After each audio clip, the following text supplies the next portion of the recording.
اگر آپ چینل پر پہلی بار آئے ہیں تو ابھی سبسکرائب کر کے بیل آئیکن پریس کریں اور رہیں باخبر۔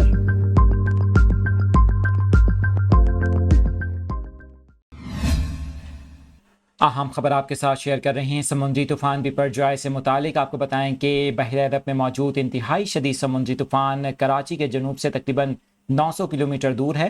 اس حوالے سے چیف میٹرولوجسٹ سردار سرفراز کا کہنا ہے کہ طوفان سے متعلق فی الوقت کچھ کہنا قبل از وقت ہے، تاہم ان کا کہنا تھا کہ سمندری طوفان اس وقت بحر عرب میں موجود ہے جس کی شدت انتہائی زیادہ ہے۔ انہوں نے کہا کہ سمندری طوفان شمال اور شمال مشرق کی جانب بڑھ رہا ہے۔ سردار سرفراز کے مطابق سمندری طوفان آج رات مزید شمال مشرق کی جانب سفر کرے گا۔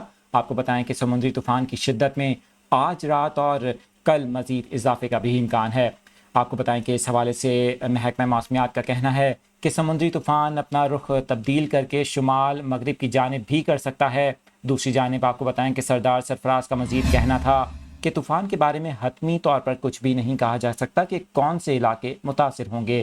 آپ کو بتائیں کہ اس حوالے سے ترجمان نیشنل ڈیزاسٹر مینجمنٹ اتھارٹی کا کہنا ہے کہ طوفان بپرجوائے 150 کلومیٹر فی گھنٹہ کی رفتار سے شمال بحر ہند میں موجود ہے۔ آپ کو بتائیں کہ اس حوالے سے بتایا جا رہا ہے کہ اگلے 24 گھنٹوں تک اس کی شدت برقرار رہے گی۔ آپ کو بتائیں کہ سمندری طوفان کراچی سے تقریباً 900 اور ٹھٹھہ سے 890 کلومیٹر کے فاصلے پر جنوب کی سمت پر موجود ہے۔